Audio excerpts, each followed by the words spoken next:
45. Alors, je rappelle que ce soir, nous parlons de ce rapport de force entre civils et forces de l'ordre. Et pour en parler, nous sommes avec le commissaire Alioune Ndiaye, mais aussi avec Blaise Pascal Cissé, leader du mouvement Tout va mal, qui vient de nous rejoindre. Vous allez bien?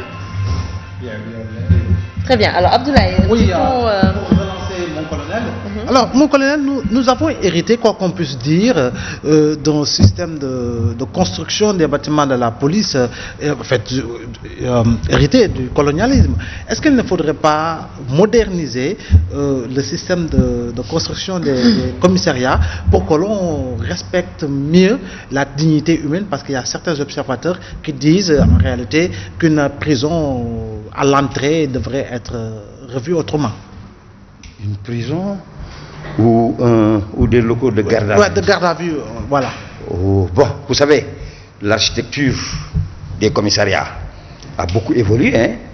Si vous prenez les premiers commissariats de Dakar, qui n'avaient pas été construits pour abriter des commissariats de police, c'était des bâtiments qui servaient à autre chose et qui ont été désaffectés et donnés à la police pour y abriter des commissariats. Si vous prenez le cas du commissariat du premier arrondissement, donc du plateau, vous verrez que ça ne répond pas à certains trucs.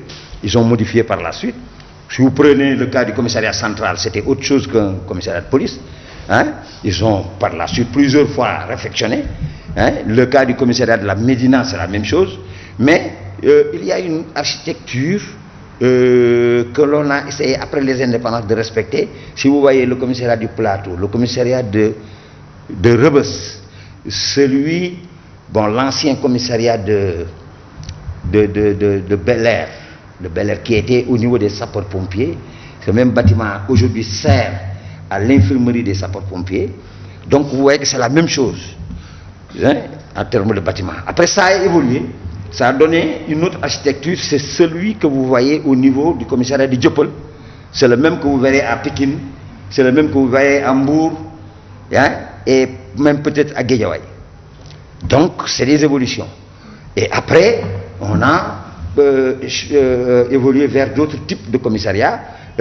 Si vous allez à Touba, si vous allez à Tivaouane, et tout récemment à Jaxaay, donc vous avez des commissariats vraiment très modernes, avec de grands bâtiments majestueux et avec beaucoup de locaux.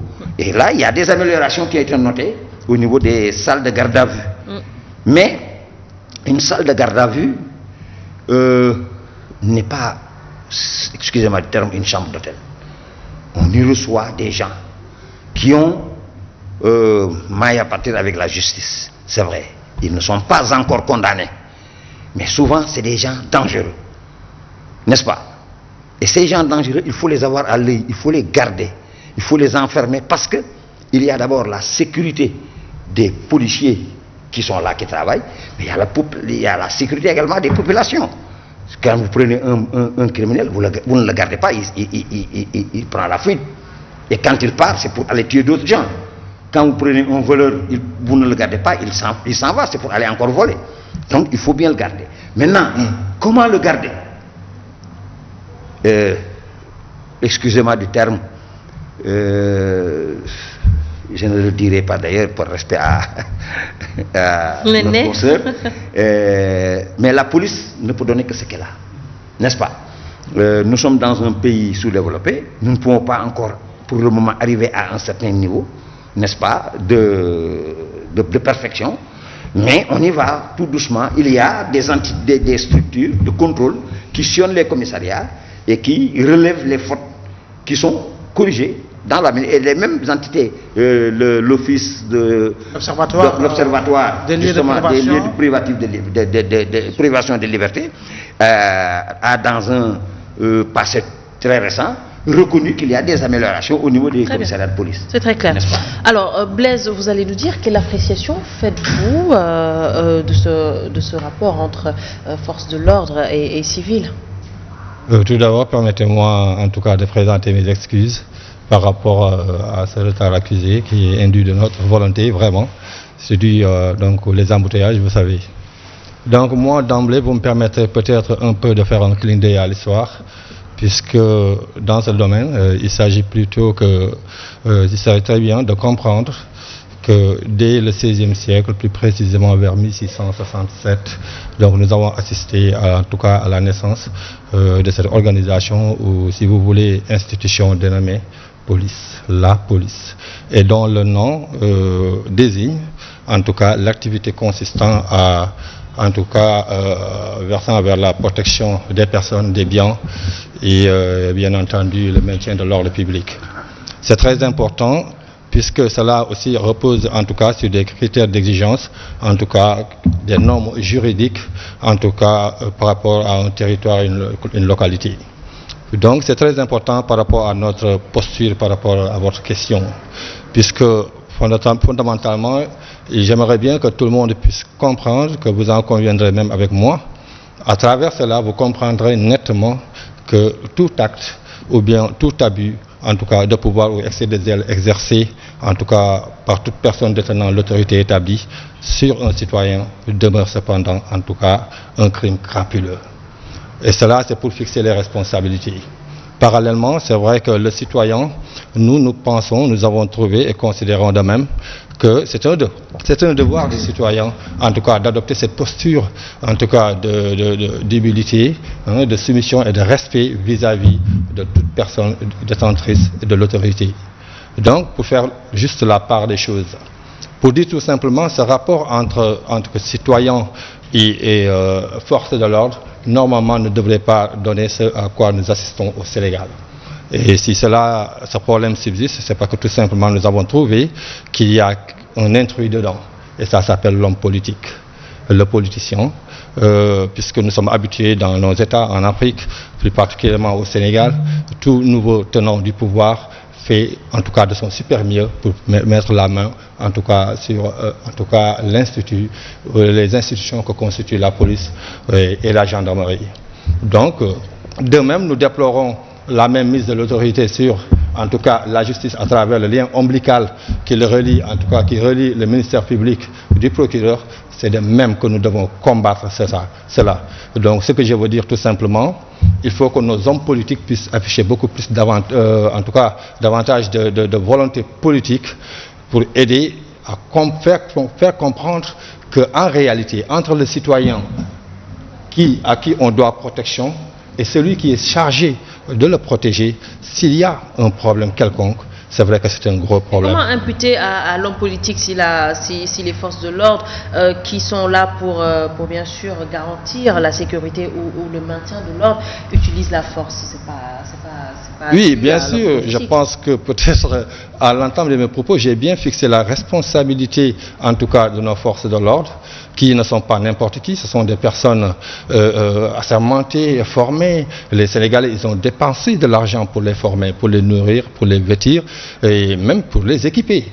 Donc ce qui est attendu en retour, ce n'est point, en tout cas, de l'acharnement ou d'acculer les Sénégalais. Vous savez, nos forces de l'ordre devraient comprendre une chose. Le Sénégal dispose d'un peuple très mature et très intelligent. Le Sénégalais, il n'a pas besoin d'être harcelé, d'être intimidé pour pouvoir obéir. Mais et cela doit cesser. Qui intimide, qui harcèle? Est-ce que vous faites allusion à ce qui se passe sur le terrain des opérations avec le groupement mobile d'intervention, ou c'est la police de manière générale dont vous parlez?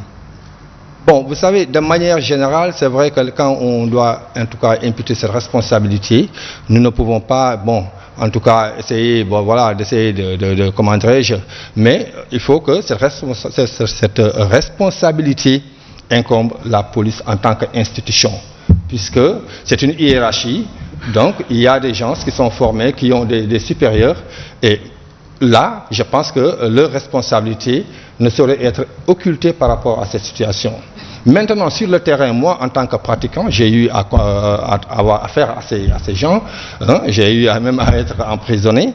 Donc, mais ce que nous constatons d'emblée, c'est que ces pratiques, en tout cas, relevant du Néandertal, donc qui traduit, en tout cas, si vous voulez, un humanisme incroyable au 3e millénaire dans notre pays, est exercé par la classe la plus jeune dans notre police.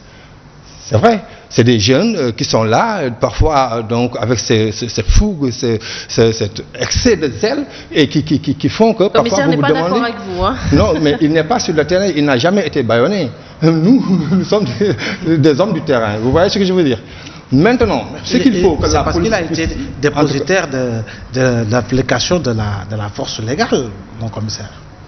Pardon? Je dis, c'est parce que s'il n'a jamais été bâillonné, c'est parce qu'il était du côté de ceux qui sont censés faire respecter les lois dans Qui ce ça, pays. moi? Ouais, ouais. J'ai eu la chance d'être policier très tôt, à 21 ans. Et avant cela, j'étais dans l'armée, et après mon service militaire, je suis entré dans la police, donc à 21 ans, juste. Donc c'est peut-être une chance pour moi que d'être d'un côté et pas de l'autre. Peut-être que si j'étais de l'autre côté, je ne serais jamais bâillonné parce que je ne serais jamais en porte-à-faux avec la loi. Peut-être. N'est-ce pas? C'est un choix. Si on choisit d'aller contre les lois de son pays pour gagner plus de liberté, pour gagner plus de droits, c'est normal, c'est naturel, je vous le concède. Mais acceptez également que le policier qui est en face de vous fasse son travail, le travail que la loi lui confère. Défendre l'ordre public, défendre la République, défendre la paix publique contre celui qui veut coûte que coûte faire bouger les lois. Donc, vous voyez que ces deux mouvements qui vont de pair, c'est normal. En démocratie, on le dit, en matière de liberté, on le dit, rien n'est donné gratuitement, mais accepter un peu que les autres également fassent leur travail. Maintenant, de là à les traiter d'inhumains, je ne sais pas, je sais un peu trop. Nous parlons des actes posés qui n'honorent guère notre pays et au-delà notre police nationale. Ce n'est pas l'apanage du Sénégal. Ce n'est pas l'apanage du Sénégal. Ce que vous décrivez ici, on le décrit à Hong Kong en ce moment.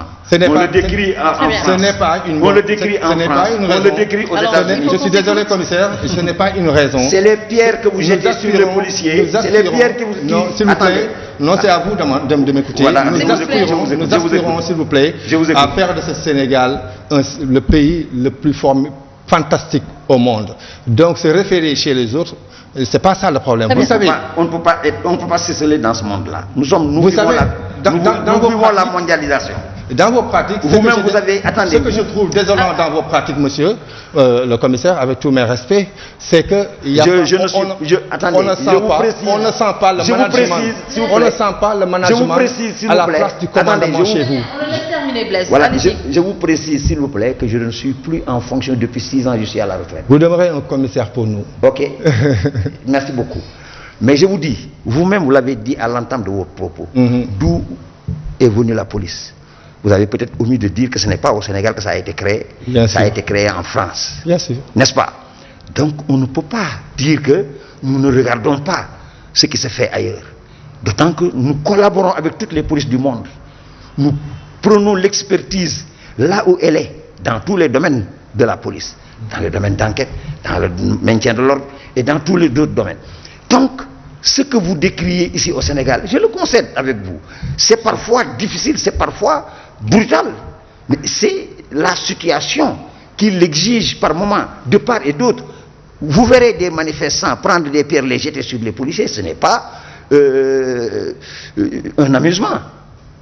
Tout comme vous verrez un policier prendre un matraque que la loi lui donne pour faire reculer celui qui ne respecte pas la loi. C'est naturel, c'est normal. Maintenant, il y a parfois des débordements, il y a parfois des errements, il y a parfois des cruautés qui sont notées ça et là.